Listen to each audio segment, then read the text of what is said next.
Hello दोस्तों, आज की इस वीडियो में आज हम देखते हैं एक वेबसाइट डेवलपमेंट का एक नया टॉपिक जो कि है कि हम की कंप्लीट वेबसाइट मैं आपको बना के दिखाऊंगा जॉब के ऊपर। जितने भी गवर्नमेंट जॉब या प्राइवेट जॉब आते हैं तो उनकी बहुत सारी वेबसाइट्स रहती है जॉब प्रोफाइल के ऊपर। तो एक कंप्लीट वेबसाइट बनाते हैं जिसपे हम मल्टीपल जॉब को वहाँ पे हम प्लेस करेंगे और एक कंप्लीट हम एक पेज बना के देखते हैं किस तरीके से आप एक जॉब वाली वेबसाइट को बना सकते हैं। तो देखिए, मैं यहाँ पे वर्डप्रेस के डैशबोर्ड पे हूँ। देखिए, अपने वर्डप्रेस लॉगिन करेंगे तो इस तरीके का डैशबोर्ड खुलता है। तो आपको पहले कहाँ जाना है, पहले आप जाइए पेजेस पे, आप जाइए उसके बाद ऐड ए न्यू पे। ठीक है, तो ऐड ए न्यू पे एक नया पेज आपको क्रिएट करना है पहले। तो हम जाते हैं उस पेज पे और उस पेज का भी एक टाइटल देते हैं हम लोग। तो जैसे कि पहले आपको किसी भी वेबसाइट में पहले एक होम पेज बनाना पड़ता है, तो मैं यहाँ पे लिखता हूँ होम। सो हम लिखते हैं उसका नाम होम पेज। तो एक हम अपने एक नए पेज पे आ गए तो उसका नाम हम देते हैं होम पेज। ठीक है, तो होम पेज हमने नाम दे दिया। अब हम यहाँ पे देखिए एक सेटिंग आपको और करनी पड़ती है। पेज एट्रीब्यूट्स पे आके आपको डिफॉल्ट टेम्पलेट की जगह आप एलिमेंटर फुल विड्थ ले लें। इससे क्या होगा कि आपका जो डिजाइनिंग होगी वो पूरे फुल विड्थ पे होगी। तो और हम जो पेज बिल्डर यहाँ पे यूज़ कर रहे हैं वो है एलिमेंटर। ठीक है, तो एलिमेंटर के बारे में आप पहले भी जानते हैं कि ये जो ऐसा पेज बिल्डर है जिसमें आसानी से ड्रैग एंड ड्रॉप करके एडिटिंग की जाती है। सो चलिए क्लिक करते हैं एडिट विद एलिमेंटर पे। तो अब हमारा फ्रंट एंड एडिटिंग वाला जो पूरा का पूरा मेन्यू है वो खुल के आएगा। तो इस पेज को हम एडिट विद एलिमेंटर से अभी खोल रहे हैं। अब देखिए ये पेज खुल के आ गया है। अब ये होम पेज को हमें डिज़ाइन करना है। तो चलिए इसके पहले प्लानिंग कर लेते हैं कि क्या क्या एलिमेंट्स हम इस पेज पे रखेंगे। तो पहले चलिए हम कुछ स्लाइडर्स रखते हैं। स्टार्टिंग में एक स्लाइडर रखते हैं, फिर हम कुछ जो अपकमिंग जॉब्स हैं उनको हम पहले शो करेंगे। ठीक है, 4 से 5 जॉब्स को मैं आपको शो करके दिखाऊंगा। उसके बाद एक टेस्टिमोनियल का एक सेक्शन ले लेते हैं कि हमारी वेबसाइट के बारे में लोग क्या कह रहे हैं। ठीक है, उसके बाद जैसे आप मान लो कुछ कोर्स सेल कर रहे हो तो वहाँ पे मैं आपको एक प्राइसिंग टेबल बना के दिखाऊंगा जहाँ पे आप अपनी कोर्स सेल कर सकते हो। ठीक है, उसके बाद लास्ट में आपको फुटर बना के दिखाऊंगा। तो चलिए ये डिज़ाइन मैं आपको कंप्लीट बना के बताता हूँ। तो चलिए मैं स्लाइडर ले लेता हूँ। तो एक स्लाइडर मैंने यहाँ पे ले लिया।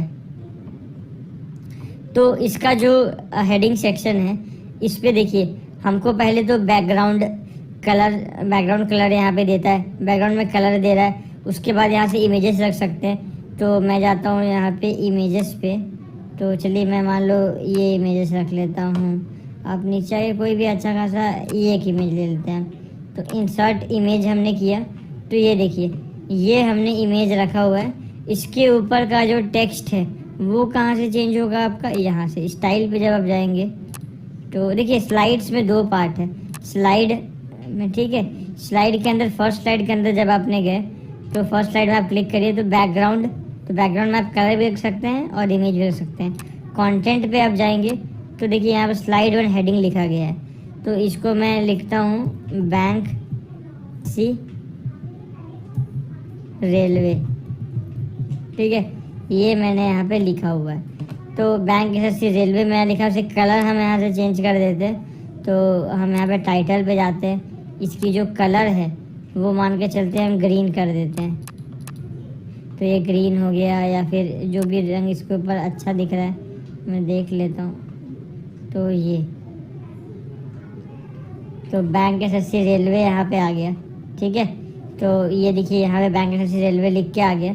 अब उसके बाद हमारा जैसे कि यहाँ पे हम फिर से कंटेंट एरिया पे जाते हैं। अब ये एक को मैंने करके दिखा दिया। अब स्टाइल में देखिए आपका क्या क्या ऑप्शन दे रहा है। यहाँ पे इसको कस्टम को अगर आप ऑन करते हैं तो इसकी पोजीशनिंग जैसे कि आप बीच में रख लीजिए। ठीक है, और वर्टिकल अलाइनमेंट, बेसिकली ये पूरा अलाइनमेंट है। तो आप चाहें तो स्लाइड्स को साइड में रख सकते हैं, देखो साइड में आ जाएगा। तो इस तरीके से आपकी इसकी पोजीशनिंग कर सकते हैं। ये देखिए यहाँ से मैं इसको एकदम साइड में भी रख सकता हूँ। तो अब जैसे कंटेंट कलर, तो यहाँ से भी कंटेंट कलर जो है वो चेंज होता है। तो स्टाइल में अगर आपको नहीं करना तो यहाँ से भी इसको चेंज कर सकते हैं। तो ये सारा चीज़ हो गया। और उसके बाद हम जाते हैं, हमारा स्लाइडर बन गया। अब वैसे जैसे मैंने आपको एक कॉर्नर में बताया तो आप स्लाइड 2 स्लाइड 3 भी जाके आप कर लीजिए। ठीक है, अब हम जाते हैं नेक्स्ट एलिमेंट, जो हम क्या बनाने वाले थे, हम 4-5 जॉब्स को लिस्ट करने वाले थे। तो यहाँ मैं प्लस साइन पे क्लिक करूँगा। अब मैं इसको 3 पार्ट में मान लीजिए डिवाइड करता हूँ, ठीक है। 3 जॉब्स, पहले 3 जॉब्स बना लेते हैं। तो मैं क्या करता हूँ, एलिमेंट ही लेता हूँ पहले इमेज, ठीक है। इमेज ले लीजिए, उसके ऊपर आप एक हेडिंग ले लीजिए, ठीक है। हेडिंग हमने ले ली। उसके बाद एक आप क्या ले लीजिए, एक बटन ले लीजिए,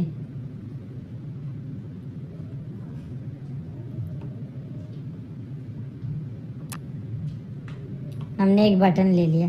तो ये देखिए, एक मैंने पूरा जो इसको वो किया, मैंने शोकेस कर दिया। तो जैसे एक को पहले आप डिज़ाइन कर लीजिए, उसके बाद आप चाहें तो उसको मल्टीप्लाई कर सकते हैं। तो जैसे मैंने यहाँ पे हेडिंग में लिखा, अब जैसे आपने एक बना लिया है, तब आपको क्या करना है कि दूसरा आपको जो है वो चेंज करना है। तो यहाँ पे देखिए, आपने एक बना लिया, तो आप क्या करिए कि आपको बस कंटेंट चेंज करना। तो मैं IPS PO था, मैंने IPS कलर कर दिया। अब मैं यहाँ जाके इमेजेस चेंज करूँगा, तो मैंने इमेज जो है यहाँ पे दूसरा लगा लिया। तो उसी तरीके से थर्ड वाला आप चेंज कर सकते हैं। मैं यहाँ पे लिख लेता हूँ कि रेलवे ग्रुप D, ठीक है। तो रेलवे D, तो मैंने रेलवे ग्रुप D एग्ज़ाम का नाम लिखा। मैं इमेज यहाँ पे चेंज कर लेता हूँ, और जो है आप यहाँ पे इसका जो लिंक है वो भी आप चेंज कर लें। तो तीनों चीज़ आप चाहें तो चेंज कर सकते हैं। तो ये देखिए, ये तीनों अलाइन हो गया। अब जैसे हमने स्लाइडर बना लिया, ठीक है। हमने स्लाइडर यहाँ बना लिया। उसके बाद हमने ये जो चीज़ था वो भी लगा। अब जैसे कि इन दोनों के बीच में आपको स्पेस चाहिए, तो आप एक स्पेसर यहाँ पे लगा सकते हैं। तो हमने एक स्पेसर जो है यहाँ पे लगा लिया, ठीक है। ये 2 एलिमेंट आपका आ गया। थर्ड में मान के चलिए हम एक नया एलिमेंट लेते हैं। जैसे कि हमने क्या सोचा था कि हम टेस्टिमोनियल लिख ले रहे हैं। तो यहाँ पे आप सिंगल एलिमेंट आपने लिया, और यहाँ पे एलिमेंट में जाके हमने टाइप किया टेस्टिमोनियल। तो ये देखिए, टेस्टिमोनियल करोजल हम लोग लेते हैं कि करोजल मतलब स्लाइड होता रहे, स्क्रॉल होता रहे। तो इस तरीके से। तो अब इसके एक व्यू भी आप चाहें तो चेंज कर सकते हैं। यहाँ पे देखिए, यहाँ पे कंटेंट पे हम गए। ये तीनों आइटम्स किस तरीके से दिखेंगे, देखिए हमको जो फॉर्मेट पसंद आ, जैसे कि ये फॉर्मेट हमें पसंद आ रहा है। तो अब कंटेंट यहाँ से, जो कंटेंट है यहाँ से चेंज होगा। तो अब जो यहाँ लिखना चाहें लिखें। इमेजेस, उस जो भी बंदा है उसका इमेजेस आप डाल सकते हैं। जैसे कि मैं मान लो ये इमेजेस डालता हूँ, तो ये जो इमेज मैंने यहाँ पे डाल दी। नाम आपको जो चेंज करना है वो आप यहाँ से चेंज कर सकते। तो यहाँ से देखिए, मैंने नाम यहाँ लिख दिया, और उसके बाद जो है यहाँ पे सारी चीज़ें चेंज हो गया। उसका जो पोस्ट है वो यहाँ पे आप चेंज कर सकते हैं। तो इस तरीके से जो है आप एक टेस्टिमोनियल क्रिएट कर सकते हैं, ठीक है। सो हमने आपको बता दिया स्लाइडर बनाना, उसमें कंटेंट डालना। तो देखिए, इसमें जो इमेजेस आपको डालनी है उसको आप क्रिएट कर सकते हैं। एक अच्छा सा डिज़ाइनिंग वाला सॉफ्टवेयर आता है, वो है canva.com। तो हमारे अगर आप दूसरे फोल्डर्स पे देखें तो अमरीश सर ने बताया हुआ है कैनवा के बारे में पूरा, कि कैसे आप एक ग्राफिक डिज़ाइन कर सकते हैं। एक इमेजेस को अच्छे तरीके से आप डिज़ाइन कर सकते हैं बहुत आसानी से। तो वो canva.com को उस वीडियो को देख लें, और अपने जो वेबसाइट है उस पर आप ओरिजिनल इमेज लगाएं, आपके द्वारा क्रिएट की हुई, ना कि कहीं पर से आप कॉपी पेस्ट करें। तो ये हो गया आपका 3 सेगमेंट हमने बता दिया। अब चौथे सेगमेंट में चलते हैं कि हम एक प्राइसिंग टेबल कैसे बना सकते हैं। तो चलिए, मैं पहले अपने स्क्रीन को 3 पार्ट में डिवाइड करता हूँ। 3 प्राइसिंग टेबल हम लोग यहाँ पे एक रो में डालेंगे। तो यहाँ पे मैं टाइप कर लेता हूँ प्राइस टेबल। तो देखिए, हमारे पास ये आ गया प्राइस टेबल का। तो प्राइस टेबल को उठा के यहाँ पे प्लेस करते हैं हम लोग। तो ये एक प्राइस टेबल आ गया। अब जो है इसी को मैं यहाँ पे कॉपी करता हूँ, यहाँ दोनों में पेस्ट कर देता हूँ, ठीक है। अब बस आपको इसका कंटेंट चेंज करना है। तो यहाँ पे देखिए, लेफ्ट हैंड साइड में जब आप आएंगे, आपने इसको एडिट करना है। तो यहाँ पे हमने एडिट में क्लिक किया। अब इसके हेडर पे हम क्या कर रहे हैं, एंट्री व्यू टाइटल। तो मैं यहाँ डालता हूँ रेलवे एग्ज़ाम। तो यहाँ पे ये देख लीजिए कि हम प्राइस टेबल यहाँ पे क्रिएट कर रहे हैं। तो 3 प्राइस टेबल हम यहाँ पे बना रहे हैं। तो देखिए, फर्स्ट प्राइस टेबल क्रिएट करने के लिए यहाँ पे हेडर दिया हुआ है। तो हेडर में आप जो टाइटल लिखना चाहें उस अकॉर्डिंग हम लिख सकते हैं। वैसे प्रकार से यहाँ डिस्क्रिप्शन लिख सकते हैं अपना। तो प्राइसिंग जो है वो भी आप यहाँ पे चेंज कर सकते हैं। जैसे कि मैं डॉलर्स यहाँ पे $50 करना चाहता हूँ, तो $50 यहाँ पे खुल रहा है। तो यहाँ पे देखिए, एक बार हम लोग चीज़ें देख लेते हैं तो यहाँ पे हमने यहाँ पे $50, यहाँ पे डॉलर को आपको रुपी में करना है तो यहाँ पे अपना रुपी टाइप कर लीजिए आप। तो यहाँ पे हमको रुपी मिल जाएगा, ये देखिए यहाँ पे है रुपी, ये देखिए। तो ये यहाँ पे 50 रुपीज़ हो गया। तो उसी तरीके से आप पूरी प्राइसिंग टेबल को आप बना सकते हैं। अपना जो सारे फीचर्स को एक्सप्लोर करेंगे तो आपको पता चल जाएगा। तो यहाँ देखिए लिंक्स आपको अगर प्लेस करना है तो यहाँ पे आप क्लिक करिए, तो जो भी लिंक्स है वो यहाँ पे आपको मिल जाएगा। तो ये हमारा प्राइसिंग टेबल हमको कैसे बनाना है वो मैंने बताया। कि देखिए आप अगर अपनी वेबसाइट जो है उसमें कुछ कोर्स सेल करना चाहते हैं तो आपको प्राइसिंग टेबल बनाने आना चाहिए। तो प्राइसिंग टेबल मैंने आपको बनाने बता दिया। तो इस तरीके से आप आपके जितने नंबर ऑफ कोर्स है उसके अकॉर्डिंग जो है आप प्राइसिंग टेबल बना सकते हैं। ठीक है, सो हम नेक्स्ट एलिमेंट देख लेते हैं कि हमें और क्या बना सकते हैं। तो देखिए मैं आपको एक और इम्पॉर्टेंट चीज़ आपको बना कर दिखाता हूँ। तो देखिए यहाँ प्राइसिंग टेबल पे अगर आपको लिंक चेंज करना है तो यहाँ फुटर पे देखिए, यहाँ पे इसका हेडर सेक्शन है, ये इसकी प्राइसिंग सेक्शन है, ये फीचर सेक्शन है, ये आ गया आपका फुटर सेक्शन। तो प्राइसिंग का जो फुटर सेक्शन है उस पर लिंक है। तो हमें यहाँ पे लिंक प्लेस करते हैं। जैसे कि मैं टाइप करता हूँ जो कोई भी लिंक, तो www. अगर मैं टाइप करता हूँ कि indiamart.com, ठीक है। तो अब जैसे क्लिक हियर में कोई क्लिक करेगा तो वो indiamart.com पे उसको रीडायरेक्ट कर देगा। तो आप जैसे कि जिस भी पेज पे आप पहुंचाना चाहते हैं वहाँ पर का लिंक जो है, उस पेज का लिंक आप कॉपी करके यहाँ पे पेस्ट कर दीजिए, तो वहाँ पे पहुँच जाएगा। जैसे मैं एग्जांपल अगर दूँ तो आपको मान लो अपने इस पेज पे पहुँचाना है, यहाँ क्लिक हियर में आपको जो क्लिक हियर यहाँ पे ले जाएगा वो अगर आप उसको यहाँ पे ले जाना है तो यहाँ पर यहाँ क्लिक करके सेव लिंक एड्रेस यहाँ पे क्लिक करिए, कॉपी करके यहाँ पे आप पेस्ट कर दीजिए, तो वहाँ से भी आप कर सकते हैं। तो लिंक आपको कहीं से भी उठाना है, उस पेज में जाके उठा लीजिए आप लिंक, या फिर राइट क्लिक करके कहीं पर से भी आप लिंक उठा सकते हैं। तो वैसे उस तरीके से आपको लिंक यहाँ पे कॉपी पेस्ट कर देना है। ठीक है, तो ये कंप्लीट प्राइसिंग टेबल में क्या क्या चीज़ें रहती है, एक हेडिंग रहता है, प्राइस रहता है, फीचर्स रहता है और आपका बटन रहता है जहाँ पर आप उसको पेमेंट के लिए नेक्स्ट पेज पे ले जाते हैं। तो इस तरीके से प्राइसिंग टेबल बनती है। अब आते हैं हम अपने नेक्स्ट एलिमेंट में। तो मैं कुछ चीज़ें और बनाता हूँ आपके लिए। तो जैसे अब यहाँ पे देखें तो यहाँ पे हमें क्या क्या एलिमेंट्स हमें दिख रहे हैं। तो ये देखिए इमेज बॉक्स, आइकन बॉक्स, तो ये सब चीज़ें भी हम बना सकते हैं। लेकिन मैं एक अच्छी चीज़ आपको बना के दिखाता हूँ। जैसे यहाँ पे लेते हैं हम इमेज करोसर, जैसे एक इमेज गैलरी बनाते हैं जो कि स्क्रॉल करता है, जो कि स्लाइड करता है। तो मैं यहाँ पे इमेज करोसर को उठा के डालता हूँ। तो ये देखिए यहाँ पे एक इमेज करोसर आ गया है। अब मैं इसमें कुछ 5-6 इमेजेस डाल लेता हूँ। तो जैसे मैं रैंडम सेलेक्ट करता हूँ इमेजेस, यहाँ पे चलिए इमेजेस हम ले लेते हैं, ऐड टू गैलरी, इंसर्ट। तो अब देखिए ये जो इमेजेस है यहाँ पे 3 इमेजेस जो हैं वो स्लाइड होने के लिए आ चुके हैं। तो अब देखते हैं हम इसमें क्या क्या सेटिंग्स कर सकते हैं। तो राइट साइड में जैसे ही हम क्लिक करेंगे यहाँ पे देख सकते हैं इमेज करोसल के अंदर हमारा जो थंबनेल साइज, मतलब कि इमेज की साइज़ है वो हम यहाँ चेंज कर सकते हैं। जैसे हमने यहाँ पहले थंबनेल साइज से थोड़ा बड़ा साइज़ कर दिया, तो यहाँ साइजेस चेंज कर सकते हैं। स्लाइड टू शो, अब स्लाइड टू शो पे अब जैसे कि देखिए यहाँ पे 3 स्लाइड एक बार में शो हो रहा है। तो चलिए मैं उसको 4 करके देखता हूँ। तो देखिए अब 4, अब देखिए यहाँ पे 4 इमेज एक साथ शो हो रहा है। अब 4 इमेज यहाँ पे शो होने लग गया। अब स्लाइड टू स्क्रॉल, ठीक है। अब जैसे कि यहाँ पे आप देख रहे हैं कि जब वो स्क्रॉल हो रहा है तो पूरा का पूरा 4 इमेज एक साथ स्क्रॉल हो जा रहा है, अपना स्क्रीन चले जा रहा है। आप चाहते हैं कि एक एक इमेज स्क्रॉल करें, तो यहाँ पे इसको डिफ़ॉल्ट से हटा के आप इसको 1 कर दीजिए। तो अब जो स्क्रॉलिंग होगी वो एक एक इमेज की होगी। ठीक है, तो ये चीज़ें भी आप यहाँ से कर सकते हैं। इमेज स्ट्रेच में आप यस नो जो आप चाहें वो कर सकते हैं। देखिए एक एक इमेज स्क्रॉल हो रहा है। तो मैं इसकी स्पीड भी आप चाहें तो स्क्रॉलिंग स्पीड भी आप बढ़ा सकते हैं। आगे आगे हम फीचर्स में देखेंगे। तो अब देखिए यहाँ पे एरो और डॉट्स, तो यहाँ पे देखिए दोनों चीज़ मौजूद है, एरो और डॉट्स। आप केवल डॉट्स रखना चाहते हैं तो केवल डॉट्स रख सकते हैं। ठीक है, लिंक, अब जैसे किसी इमेज पे अगर आपको लिंक डालना है तो आप कस्टम यूआरएल भी यहाँ पे बना सकते हैं। तो उस वही लिंक आपको बस यहाँ पे पेस्ट करना है जहाँ आपको रीडायरेक्ट करवाना है। ठीक है, एडिशनल ऑप्शन में देख लेते हैं हम। यहाँ पे देखो ऑटो प्ले स्पीड, तो ऑटो स्पीड 5000 है, तो इसको चलिए मैं 9000 करता हूँ। तो ये देखिए अब थोड़ी लोडिंग स्पीड जब हम इसको पब्लिश करेंगे तो थोड़ा फास्ट हो जाएगा ये। ठीक है, तो अब हम ये तो हमारा हो गया कंटेंट पार्ट। अब स्टाइल पार्ट देख लेते हैं कि पोजीशन जो है वो इनसाइड या आउटसाइड। तो हम चलिए एक बार इनसाइड करके देखते हैं, क्योंकि आउटसाइड ये डिफ़ॉल्ट पे था। तो देखिए थोड़ा सा ये अंदर तरह की तरफ वो इमेजेस जो है थोड़ा सा सटा हुआ था, थोड़ा सा गैप आ गया है उसमें।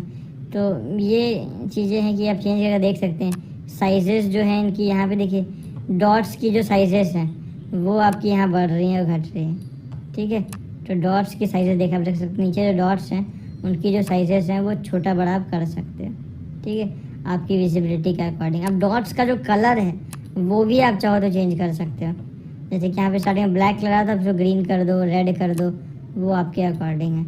तो यहाँ पे नेविगेशन का जो सेटिंग्स है वो यहाँ पे दिया है। अब इमेज सेटिंग्स में अगर हम आते हैं तो उसकी अलाइनमेंट, जैसे हम उसको लेफ्ट अलाइन करना चाहते हैं सारे इमेज को, तो वो लेफ्ट अलाइन हो जाएगा, मिडल अलाइन और राइट अलाइंड। स्पेसिंग की बात करें तो कस्टम स्पेसिंग अगर आप देना चाहते हो तो यहाँ पे अब आ गया। अब देखिए जितना देखिए, अब जितना स्पेस आप रखना चाहते हो इमेजेस के बीच में तो वो आप रख लें जो आपको सही दिख रहा हो। अब आते हैं बॉर्डर टाइप का। तो अगर मैं इसमें बॉर्डर देना चाहता हूँ तो मैं सॉलिड बॉर्डर लूँगा और मैं थोड़ा सा इंक्रीज करता हूँ। ये देखिए सारे इमेजेस में अब एक बॉर्डर आ गया। तो जितना आप क्रिएटिव बनाएंगे अपने वेबसाइट को उतना आप बना सकते हैं, लेकिन आप एक चीज़ ध्यान रखें कि ज़्यादा स्टाइलिंग ना करें, उससे भी जो स्पीड होती है वो स्लो होती है। अपने वेबसाइट को जितना सोवर रखेंगे, जितना सिंपल रखेंगे, उतना व्यूअर्स अट्रैक्ट होते हैं, उतना अपनी ब्रांडिंग आपकी बढ़ती है, ठीक है।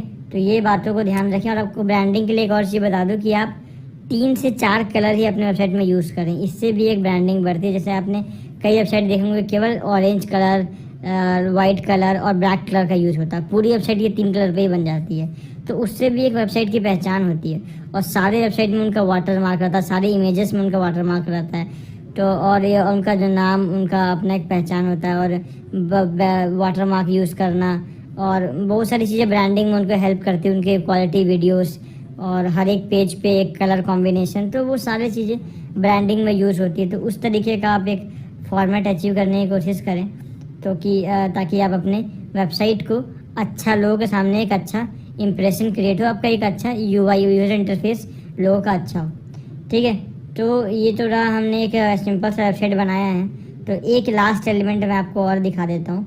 जैसे कि मैं अपने स्क्रीन को पहले तो यहाँ कट कर लेते हैं। हाँ देखिए, प्लस में क्लिक किया। मैं एक नया चीज़ आपको बताता हूँ कि जैसे कि मान लो आपको एलिमेंट लेना है तो आपको प्लस में क्लिक करना है। आप चाहें तो एक टेम्पलेट भी ले सकते हैं, जैसे कि वो एलिमेंटर के पास बने बनाए टेम्पलेट होते हैं। तो ये देखिए, जैसे कि मेरे पास ये देखिए इतने सारे फ्री टेम्पलेट अवेलेबल हैं। तो जैसे आपको कोई टेम्पलेट पसंद आ रहा है अपने वेबसाइट के लिए, जैसे कि मुझे ये सही लग रहा है, तो मैं इसको इंसर्ट करूँगा। तो इंसर्ट जैसे क्लिक करेंगे, थोड़ा देर वो लोड होगा और जैसे यहाँ पे एरर शो कर रहा है। चलिए कुछ और अपन ट्राई करते हैं। अगर देखते हैं कि अगर वो बार बार एरर शो होगा तो समझ जाइए कि वहाँ पे टेम्पलेट ये डल नहीं पाएगा। लेकिन अगर वो टेम्पलेट अगर फ्रीली अवेलेबल होगा तो वो अपलोड हो जाता है। थोड़ा देर वेट करके देख लेते हैं कि वो टेम्पलेट अपलोड हो रहा है कि नहीं। तो ये देखिए हमारा जो टेम्पलेट था वो नीचे आ गया। तो अगर आप पूरा मेहनत नहीं करना चाहते हैं डिज़ाइनिंग में, तो जो प्री डेवलप्ड टेम्पलेट रहते हैं उनको भी आप यूज़ कर सकते हैं। अब जाके आप पूरे कंटेंट को बस चेंज कर लीजिए, आपको कुछ ज़्यादा डिज़ाइनिंग करने की ज़रूरत नहीं पड़ेगी। तो ये एक तरीका हो गया कि आप अलग अलग टेम्पलेट हैं, अलग अलग डोमेन को लेके, अलग अलग फील्ड्स को लेके, जैसे जॉब का एक टेम्पलेट बना हुआ है, एक एजुकेशन का टेम्पलेट बना हुआ है, एक हेल्थ का टेम्पलेट बना हुआ है, एक ई कॉमर्स का टेम्पलेट बना हुआ है। तो आप टेम्पलेट्स उठा के भी काम कर सकते हैं पेजेस के अंदर, या फिर अगर आपको प्योर स्क्रैच से डिज़ाइनिंग करनी है तो आप एलिमेंट्स पे डिज़ाइनिंग करें, एलिमेंट्स उठा के लाएं, अपना एक प्योर डिज़ाइन बनाएं। तो चलिए इस तरीके से एक वेबसाइट डिज़ाइनिंग होती है। तो एलिमेंटर को आप अधिक से अधिक प्रैक्टिस करें, ताकि क्योंकि देखिए आपकी पेज की अगर डिज़ाइनिंग अच्छी रहेगी, आपका एसईओ अच्छा रहेगा, आपका जो अगर इंटरफेस अच्छा रहेगा, तो गूगल की नज़रों में आप ज़्यादा अच्छे वेबसाइट्स में आओगे, आपकी डोमेन अथॉरिटी भी इससे बढ़ती है, ठीक है। तो वेबसाइट डिज़ाइनिंग में आपको मेनली 3 बातों का ध्यान रखना है कि आप अच्छा थीम सेलेक्ट करें, आप जो पेज बिल्डर यूज़ कर रहे हैं वो एक फ्रंट एंड एडिटर हो और वो ज़बरदस्त तरीके से उसमें ड्रैग एंड ड्रॉप की फैसिलिटी अवेलेबल हो, ठीक है, सारे एलिमेंट्स उसमें मौजूद हो। और तीसरा चीज़ जो है वो आपको ब्रांडिंग पे ध्यान देना है कि अगर आप वेबसाइट बना रहे हैं तो आप कोशिश करें कि पहले आप डिसाइड कर लें कि मेरा कलर कॉम्बिनेशन क्या होगा, आप डिसाइड कर लें कि मुझे क्या उसका लोगो क्या होगा, आप वाटर मार्क डालें सारे अपने इमेजेस पे, सारे ओरिजिनल इमेजेस रखें, ठीक है, और सारी चीज़ों को नीट अलाइनमेंट, जो आपकी वेबसाइट की सारी चीज़ों का अलाइनमेंट हो वो एकदम पैरेलल हो, तो वो चीज़ों का ध्यान रख के बनाएंगे तो वो एक अच्छा खासा वेबसाइट लोगों के नज़रों में आता है। So thank you so much, मिलते हैं नेक्स्ट वीडियो में।